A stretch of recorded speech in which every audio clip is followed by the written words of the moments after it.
Hello my dear students, आपकी class 6 का history portion हम कवर कर रहे हैं सोशल साइंस सब्जेक्ट का। और इस वीडियो में हम समझेंगे अदर वैदिक लिटरेचर के बारे में। स्टूडेंट्स, जैसा कि हम सभी को पता है कि जो वैदिक पीरियड है वो लिटरेचर पर बेस है। 4 लिटरेचर, इसके पहले जो हमारे वेद थे उनके बारे में हमने पढ़ा, अच्छी तरह से समझा। आज हम कुछ अदर लिटरेचर के बारे में जानेंगे जो कि वैदिक पीरियड से बिलोंग करते हैं। और भी कुछ लिटरेचर उस टाइम पर थे, जैसे कि वैदिक टेक्स्ट थे, ब्राह्मण्स, उपनिषद, अरंक्यास। देखिए, ब्राह्मण्स क्या थे? वैदिक हिम्न की कमेंट्रीज़ की बात होती है तो वो हम ब्राह्मण्स में देख सकते हैं। वो भी लिटरेचर वर्क है और वैदिक पीरियड में ही इसको हमने कंपोज किया है।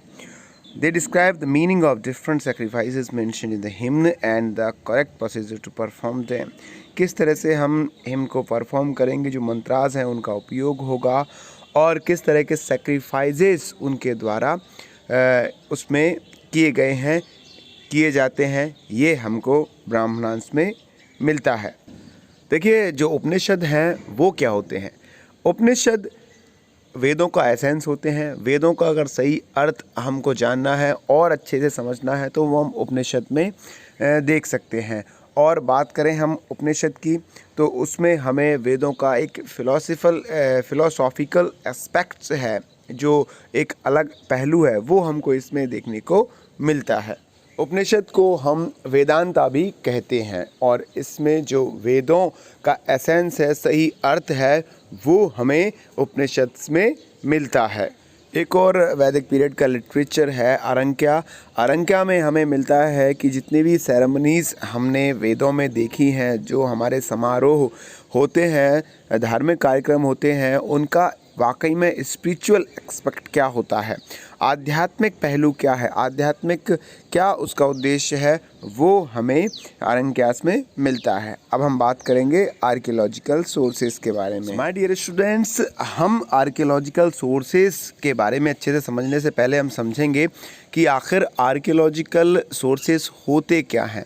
देखिए, आर्कियोलॉजिकल जो सोर्सेज हैं वो हिस्ट्री के वो एविडेंस हैं जो हमें ज़मीन से मिले हुए होते हैं, यानी कि वो पुराने बर्तन, वो पुरानी मूर्तियाँ और वो पुराने पत्थर जिनसे हमें उस ज़माने की कुछ ना कुछ कलाकृतियाँ मिलती हैं, कुछ आइडिया उस ज़माने के ट्रेडिशन का मिलता है। आपने देखे होंगे कई सारे एग्जीबिशंस हैं, जो म्यूज़ियम्स हैं, वहाँ पर आपको ऐसी चीज़ें मिलेंगी जहाँ पर जो बाकायदा रखी हुई होती है और उसमें एक अलग तरह से डिज़ाइन हुई होती है। तो उन सारी चीज़ों को हम क्या बोलते हैं? Archaeological evidence. जो हस्तिनापुर और अतरंजी खेड़ा का एग्जीबिशन है, प्रदर्शनी है, वहाँ पर हमें जो पॉटरी मिली है उस पॉटरी से हमें पता चलता है पेंटेड ग्रे वेयर के बारे में। और जो दूसरे टाइप की पॉटरी है वो black and red ware pottery कहलाती है। इससे हमें पता चलता है कि किस तरह के कलर्स का उस ज़माने में पॉटरी बनाने में यूज़ किया जाता है।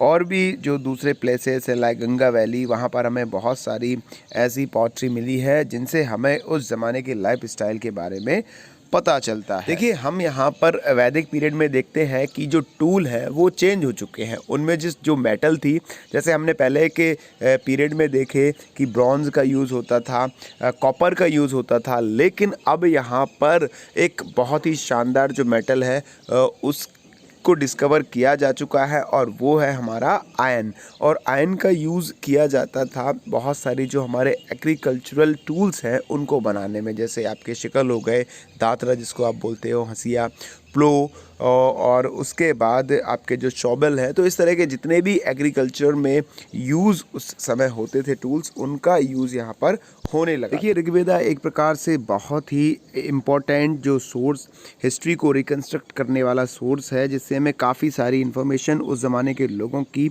ज़िंदगी के बारे में मिलती है।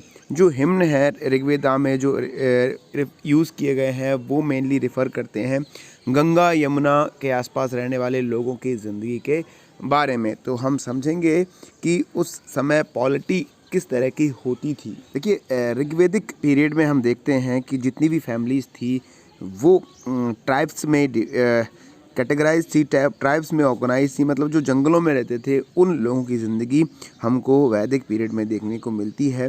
और जो एक परिवार होता था वो फैमिली की सोसाइटी की एक यूनिट होती थी। लोगों को हम फैमिली के बारे में ही, ग्रुप के बारे में ही जानते थे। और परिवार में सबसे बड़ा जो आदमी होता था वही फैमिली हेड माना जाता था।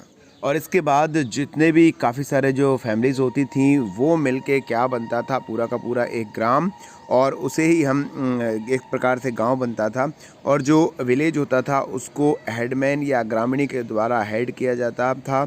और बहुत सारे जो विलेजेस थे जब वो कंबाइंड होते थे तो वो एक क्लैन बनते थे, वंश बनते थे।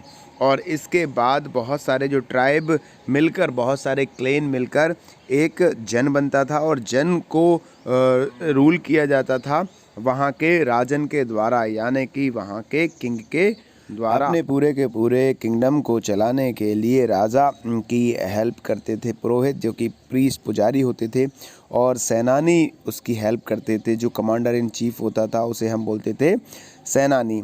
The two governing bodies, the सभा एंड द समिति, एडवाइज द किंग। दो सब कमेटी होती थी वो किंग को हेल्प करती थी। The sabha consist of some selected members, सभा में कुछ सेलेक्टेड मेंबर्स होते थे, जबकि जो समिति होती थी उसमें जितने भी मेंबर्स होते थे वो राजा के क्षेत्राधिकार में आते थे। मतलब कि जितने भी जो सब कर्मचारी होते थे वो सारे के सारे समिति में आते। इनकी ये ड्यूटी होती थी कि वो जो ट्राइबल्स थे, जनजाति लोग थे, उनकी ज़मीनों को प्रोटेक्ट करे। और जितने भी लोग थे वो राजा को पूरा सिस्टम चलाने के लिए अपनी तरफ से एक ट्राइब्यूट करते थे, एक टैक्स देते थे जिसका नाम बाली था। सो माय डियर स्टूडेंट्स, यहाँ पर हमने वेदास के बारे में समझा, आर्कियोलॉजिकल सोर्सेज के बारे में समझा, और थोड़ा सा हमने पॉलिटी के बारे में भी समझा।